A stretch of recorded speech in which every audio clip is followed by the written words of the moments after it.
Voice of saints Telugu video ప్రేక్షకులందరికీ సర్వోన్నతి నామంలో శుభాభివందనములు తెలియజేస్తూ ఉన్నాను. ప్రియ క్రైస్తవ సహోదరి సహోదరులారా, ఈ రోజు మనం సకల పునీతుల మహోత్సవాన్ని కొనియాడుతూ ఉన్నాము. అయితే సకల పునీతుల మహోత్సవం ఎలా మొదలైంది, ఎప్పుడు మొదలైంది, ఎవరు ప్రారంభించారు, పునీతులను మనం ఎందుకు స్మరించుకోవాలి, పునీతులను మనం ఎందుకు ప్రార్థన చేయాలి, పునీతుల యొక్క మధ్యస్థ ప్రార్థనా సహాయంతో మనకేమి లాభాలు కలుగుతాయి, సకల పునీతుల మహోత్సవానికి సంబంధించిన పూర్తి చరిత్రను ఈ రోజు ఈ వీడియో ద్వారా మనం తెలుసుకోబోతున్నాము. దానికి ముందు హెబ్రీలకు రాసిన లేఖను మనం చూస్తే అక్కడ ఇలా రాయబడి ఉంది: ఆయన ప్రజల పక్షమున దేవునికి మనవి చేయడానికి క్రీస్తు ప్రభు శాశ్వత జీవి అయి ఉన్నారు. కాబట్టి తన ద్వారా దేవుని చేరు వారిని రక్షించటకు ఆయన ఇప్పుడును ఎల్లప్పుడూ సిద్ధంగా ఉంటారు. పరలోకంలో తండ్రి సమక్షమున క్రీస్తు ప్రభు చేసే విన్నప ప్రార్థనలలో మరియ తల్లి పునీతులు కూడా పాల్పంచుకుంటారు అని కథోలికలుగా మనందరము విశ్వసిస్తూ ఉన్నాము. అందువలననే మన కోసం ప్రార్థన చేయమని మన పునీతులను వేడుకుంటూ ఉన్నాము, మన పునీతులను స్మరించుకుంటూ ఉన్నాము. ఈ పునీతులు మనకి దేవునికి మధ్య వారిదిలా ఉంటారు. పునీతులు వరాలు ఇచ్చేవారు కాదు, కానీ క్రీస్తు ప్రభు దగ్గర మన కొరకు వరాలు అడిగి మన కొరకు ప్రార్థన చేయడానికి ఎల్లవేళలా సిద్ధంగా ఉంటారు. మీరు వెళ్ళి సకల జాతి జనులకు పిత పుత్ర పవిత్రాత్మ నామమున జ్ఞానస్థానం మోసుకొచ్చు వారిని నా శిశువులను చేయుడు అని క్రీస్తు ప్రభు ఇచ్చిన అంతిమ సందేశాన్ని అపోస్తలులు అనుసరించి అనేక దేశాలకు వెళ్ళి క్రీస్తు ప్రభు సువార్తను వ్యాప్తి చేశారు. అపోస్తల లేక అడుగు జాడల్లో నడుస్తూ మరెంతో మంది పుణ్యాత్ములు శ్రీసభ మనుగడకు వారి వంతుగా ప్రయత్నమించి కథోలిక చరిత్రలో ఆని ముత్యాలుగా చిరంజీవులుగా నిలిచిపోయారు. అటువంటి వారినే కొంతమందిని మన కథోలిక శ్రీసభ దైవ సేవకులుగా, ధన్యులుగా, పూజ్యులుగా, పునీతులుగా ప్రకటించి క్రైస్తవులమైనటువంటి మనందరికీ ఆదర్శంగా చూపిస్తూ ఉంది. ఇలా పరిశుద్ధ జీవితం జీవించి మరణించిన వారిని సంవత్సరం అంతా మనం స్మరించుకుంటూనే ఉన్నాం. ముఖ్యంగా మన వాయిస్ ఆఫ్ సెయింట్స్ యూట్యూబ్ ఛానల్లో ప్రతిరోజు మన పునీతుల గురించి మనం తెలుసుకుంటూనే ఉన్నాం. దేవుని చిత్త ప్రకారం జీవితాన్ని జీవించిన వారందరూ పునీతులే. అటువంటి వారు ఎంతో మంది ఉన్నారు. వారందరినీ ఈ రోజు మనం ప్రత్యేకంగా స్మరించుకుంటూ ఉన్నాం. మన కథోలిక శ్రీ సభలో యాత్ర సభ, ఉత్తరించు సభ, జయ సభ అనే 3 సభలు ఉన్నాయి. అయితే ఈ భూలోకంలో యాత్రికులుగా ఉన్న మనము జయ సభలో ఉన్న మన పునీతులను గుర్తు చేసుకుంటూ మన కొరకు ప్రార్థన చేయమని వారి యొక్క సహాయాన్ని మనం ఈ రోజు ప్రత్యేకంగా కోరుకుంటూ ఉన్నాము. అందుకే పునీతుల సంబంధ ప్రయోజనమును విశ్వసించుచున్నాను అని విశ్వాస సంగ్రహణంలో కథోలికలుగా మనందరం కూడా విశ్వాస ప్రమాణం చెప్పి మనం దానిని నమ్ముతూ ఉన్నాము. దేవుడు ఈ భూలోకాన్ని సృష్టించిన తర్వాత మధ్యవర్తి ద్వారానే పనులన్నిటినీ చక్కబెడుతూ వచ్చారు. ముఖ్యంగా పిల్లలకు తన బదులుగా తల్లి తండ్రులను మధ్యవర్తులుగా పెట్టారు. భార్య తరపున భర్తను, భర్త తరపున భార్యను మధ్యవర్తిగా దేవుడు పెట్టారు. మఠవాసులకు మఠ పెద్దలను, ఆధ్యాత్మిక గురువులను మధ్యవర్తిగా దేవుడు నియమించారు. పాత నిబంధన గ్రంథాన్ని మనం చూసుకుంటే దేవుడు ఇజ్రాయేలు ప్రజలను ఈజిప్టు బానిసత్వం నుండి విడిపించడానికి మోషే వంటి మధ్యవర్తులను, ప్రవక్తలను, దైవ భక్తుల కొందరిని మధ్యవర్తులుగా దేవుడు నియమించారు. అలా దేవుని మాటను తూచా తప్పక పాటిస్తూ దేవుని అడుగు జాడల్లో నీతిమంతంగా నడుస్తూ దేవుడు ఇచ్చిన 10 ఆజ్ఞలు పాటించేవారే పునీతులుగా మన శ్రీ సభ చరిత్రలో నిలుస్తూ ఉన్నారు. అయితే మన సకల పునీతుల మహోత్సవం ఎప్పుడు మొదలైంది, అసలు ఎలా మొదలైంది అనే పూర్తి విషయాలను లోతుగా మనం తెలుసుకుందాం. ఈ రోజు మనం సకల పునీతుల పండుగను జరుపుకుంటూ ఉన్నాము. ఇది పరలోకానికి వెళ్లిన స్త్రీ పురుషుల పునీతులను గౌరవించే పండుగ. ముఖ్యంగా భూమిపైన అసాధారణమైన పవిత్ర జీవితాలను గడిపిన వారిని మన కథోలిక శ్రీ సభ పునీత పట్టముతో గౌరవించి మనందరికీ ఆదర్శంగా చూపిస్తూ ఉంది. మన పునీతులందరూ జీవించినప్పుడు వివిధ మార్గాల ద్వారా దేవుణ్ణి గౌరవించారు. లోతైన ప్రార్థనా జీవితము, ఆధ్యాత్మిక ఐక్యత ద్వారా, పేదవారిని చూసుకోవడం ద్వారా, విశ్వాసాన్ని బోధించడం ద్వారా, సేవా కార్యక్రమాల ద్వారా ఎంతో మంది బహిష్కరించబడ్డారు. విశ్వాసం కొరకు వారు ఎన్నో త్యాగాలు చేశారు. ఎన్నో కష్టాల గుండా వారు వెళ్లారు. ఎన్ని కష్టాలు ఎదురైనా కూడా వారు పవిత్రులుగానే జీవించారు. పరిశుద్ధులుగా జీవిస్తూ దేవుని మహిమపరిచారు. పరలోకంలో ప్రతి పునీతుడు దేవదూతల సమూహానికి చెందిన 9 మంది గాయక బృందముతో కలిసి ఎల్లప్పుడూ దేవుని స్తుతిస్తూ దేవుని సమూహంలో సంతోషంగా జీవిస్తూ ఉన్నారు. పునీతులను గౌరవించడం అనేది భూమిపైన ఉన్న మనలో ప్రతి ఒక్కరూ చేయవలసిన ముఖ్యమైన పని. కాబట్టి పునీతుల యొక్క జీవితాలను మనం ఆదర్శంగా తీసుకోవాలని, పునీతుల యొక్క మధ్యస్థ ప్రార్థన సహాయాన్ని తప్పకుండా కోరుకోవాలి అనే సకల పునీతుల మహోత్సవాన్ని మన శ్రీ సభ కొనియాడుతూ ఉంది. అయితే మన సకల పునీతుల పండుగ ఆది క్రైస్తవుల కాలంలోనే మొదలైనట్లు చరిత్ర మనకి తెలియచేస్తూ ఉంది. కొత్త నిబంధనలో మనం చూసుకుంటే మొదటి అమరవీరుడైన డీకన్ పునీత స్టెఫెన్ గారి యొక్క మరణాన్ని విశ్వాసులందరూ గుర్తు చేసుకుని గౌరవించారు. అయితే మొదటి దశాబ్దంలోనే ఆది క్రైస్తవులు రోమన్ చక్రవర్తుల చేతిలో అనేక హింసలను అనుభవిస్తూ ఉండేవారు. క్రైస్తవులుగా ఉన్నందుకే చక్రవర్తుల చేతిలో వారు మరణిస్తూ ఉండేవారు. మిగిలిన కథోలిక క్రైస్తవులు వారి యొక్క మరణాలను ఎంతో ధైర్యంగా, సంతోషంగా దేవుని మహిమపరుస్తూ గౌరవిస్తూ ఉండేవారు. అలా క్రీస్తు శకం 64లో నీరో చక్రవర్తి రోములో ఉన్న క్రైస్తవులను హింసించి చంపివేయించాడు. నీరో చక్రవర్తి చేతుల్లోనే పునీత పేతురు గారు మరియు పౌలు గారులతో పాటు అనేక మంది క్రైస్తవులు కూడా మరణించారు. రోములో ఈ మొదటి హింస తర్వాత ఇతర రోమన్ చక్రవర్తులు తన సామ్రాజ్యం అంతటా కూడా ఇంకా ఘోరమైన హింసలకు పాల్పడ్డారు.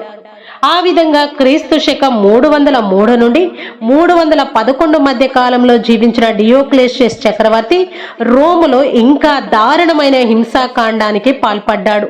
ఆ హింసా సమయంలో చర్చిలు మరియు పవిత్ర గ్రంథాలన్నీ కూడా నాశనం చేయబడ్డాయి.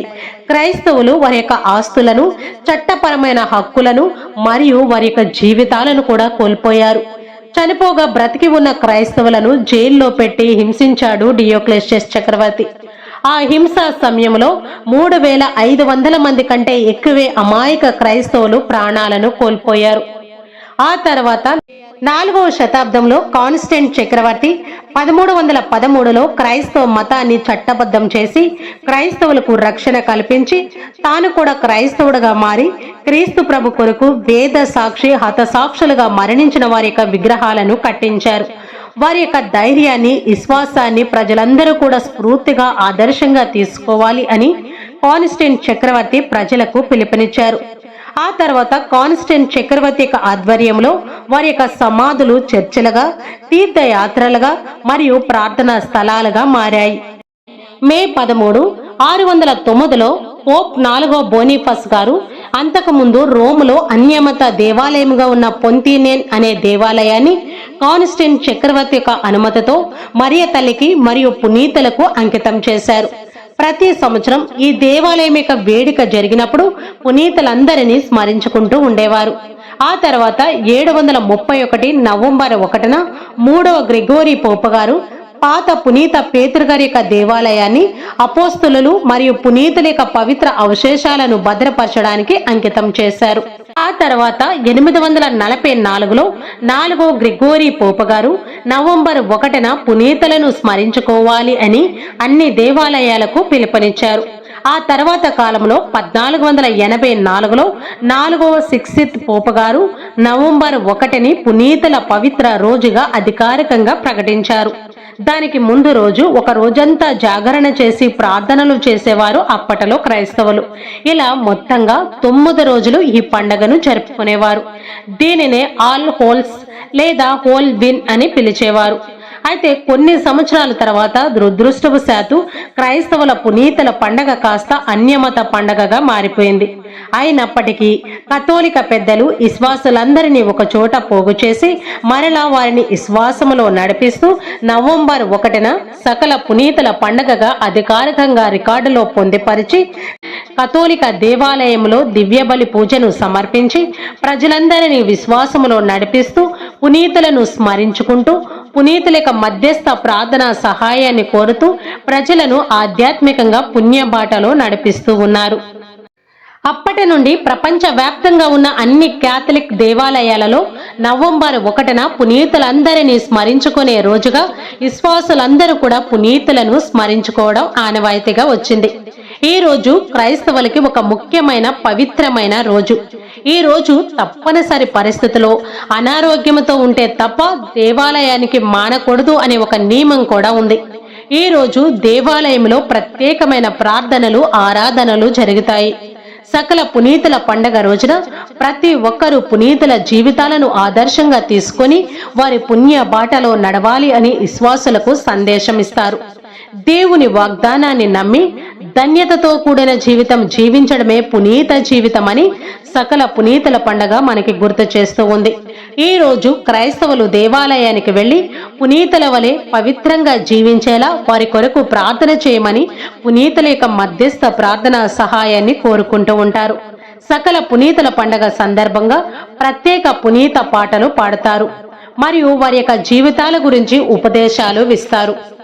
నవంబర్ 2న వచ్చే ఆల్ సోల్స్ డే అనగా సకల ఆత్మల పండగ నాడు చాలా మంది కుటుంబ సభ్యులు సమాధులను సందర్శించి కొవ్వొత్తులు వెలిగించి ప్రార్థనలు చేస్తారు. ఈ సమాధులను శుభ్రం చేసి వాటిపైన పువ్వులు, కొవ్వొత్తులు ఉంచి తమ ప్రేమను, గౌరవాన్ని చాటుకుంటూ ఉంటారు. ఈ పండగ విశ్వాసులకు పవిత్రత మరియు నిత్య జీవితం గురించి నమ్మకాలను మరొక్కసారి గుర్తు చేస్తూ ఉంటుంది. దేవాలయాలలో సకల పునీతుల జీవితాలకు సంబంధించిన బైబుల్ వచనాలు చదువుతారు. ఇది వారి యొక్క విశ్వాసాన్ని బలపరుస్తూ ఉంది. ఈ విధంగా సకల పునీతుల పండగ రోజున కథోలికులందరినీ విశ్వాసములో నడిపిస్తూ ఉంది మన కథోలిక దేవాలయము. అయితే మనందరము పునీతులమే, క్రీస్తు ప్రభుని విశ్వసించిన మనందరము పునీతులమే అన్నది పౌలు గారి యొక్క భావన. దేవుని చేరుకునే వరకు నా ఆత్మకు శాంతి లేదు అన్నారు పునీత అగస్టిన్ గారు. అతడు, ఆమె అందరూ పునీతులుగా మారుతున్నప్పుడు నేనెందుకు పునీతుని కాలేను అని ప్రశ్నించుకొని పాపపు జీవితాన్ని, ఈ లోక ఆశలను విడిచిపెట్టి పుణ్యబాటలో ప్రయాణం చేసి గొప్ప పునీతులయ్యారు లయోలా గారు. పునీతుల యొక్క జీవిత చరిత్రలను చదివి గొప్ప పునీతుడుగా మారారు విఘ్నేష్ లయోలా గారు. అలాగే మనందరం కూడా ఈరోజు సకల పునీతుల పండుగను కొనియాడుతూ ఉండగా ప్రతి ఒక్క క్రైస్తవ భక్తుడు పునీతుల వలె పునీతులుగా జీవించడానికి మనందరం పిలువబడ్డాము అని గుర్తుపెట్టుకోవాలి. పునీత పట్టం అనేది చనిపోయిన తర్వాత శ్రీసభ ఇచ్చే గొప్ప కిరీటము. కాబట్టి భూలోకములో జీవించినప్పుడే మనం పవిత్రంగా, పుణ్యాత్ములుగా జీవించాలి. దేవుడు మనకు అనుగ్రహించిన స్వచ్ఛతను, నిర్మలత్వాన్ని మనం కాపాడుకోవాలి.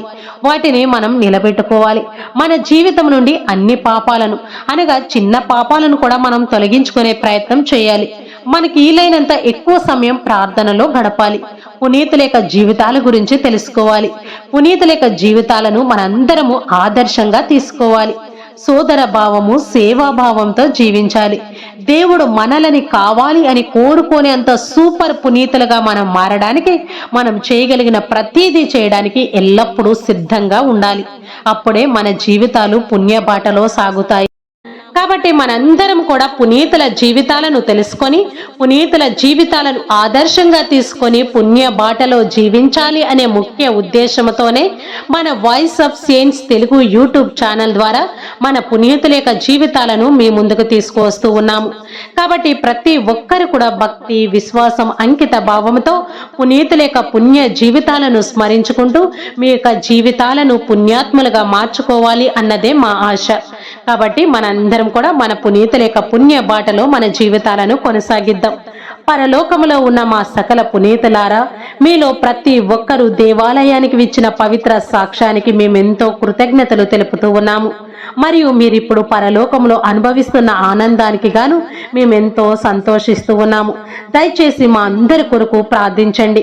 ముఖ్యంగా మీ యొక్క జీవితాలను తెలుసుకునే ప్రయత్నం చేస్తున్న మా వాయిస్ ఆఫ్ సెయింట్స్ యూట్యూబ్ ప్రేక్షకులందరినీ ప్రత్యేకంగా మీకు సమర్పిస్తూ ఉన్నాం. వారి మనసులో ఉన్న కోరికలన్నిటినీ మీకు సమర్పిస్తూ ఉన్నాము. వారి కుటుంబాలను మీకు సమర్పిస్తూ ఉన్నాం. వారి యొక్క బిడ్డలందరినీ మీకు సమర్పిస్తూ ఉన్నాం. ఆ కుటుంబంలో ఉన్న ఆర్థిక సమస్యలను, అనారోగ్య సమస్యలను, మరి ఇతరితర ఏ సమస్యలు ఉన్నా కూడా ప్రతి సమస్యను తీసివేయండి. ఆ కుటుంబంలో ఉన్న కోరికలన్నిటినీ క్రీస్తు ప్రభు చెంతకు తీసుకుని వెళ్ళి ఆ కుటుంబానికి కావలసిన వరాలను దయచేయండి. సకల పునీతులారా, మేమందరం కూడా పవిత్రులుగా మారి మా జీవితాలతో క్రీస్తు ప్రభుకు సాక్ష్యం ఇవ్వాలని, మేమందరం కూడా ఒక రోజున పరలోకానికి సంతోషంగా రావాలని మీరు మాకు చూపించినటువంటి ఆ ఆదర్శం ద్వారా మేమందరం కూడా మీ పుణ్య బాటలో నడిచే ప్రయత్నం చేస్తూ ఉన్నాము. మీరిప్పుడు క్రీస్తు ప్రభు సింహాసనం ముందు ప్రార్థన చేస్తూ ఉండగా మీ ప్రార్థనల ద్వారా దేవుడు మాపైన సమృద్ధిగా దేవుని యొక్క కృపను కురిపించునుగాక. సకల పునీతులారా, మా కోసం ప్రార్థించండి. యేసయ్య, మేమందరం కూడా విశ్వాసంలో దృఢంగా ఉండేలా మమ్ము దీవించండి. మమ్ములను క్షమించి మాపై మీ కృపను ధారాళంగా కురిపించి మమ్ము దీవించండి.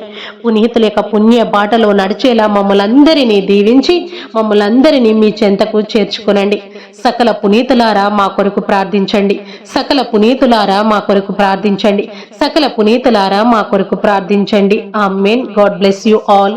ఇది ఈ రోజు మన సకల పునీతుల యొక్క చరిత్ర. ఈ వీడియోను ఇంతటితో ముగిస్తున్నాను. మరొక మంచి వీడియోతో మీ ముందుకు వస్తాను. అప్పటి వరకు దేవుని యొక్క కృప కాపుదల మనందరికీ తోడై ఉండి దేవుని యొక్క ప్రేమలో సేవలో మనందరం ముందుకు నడిపించను కాక.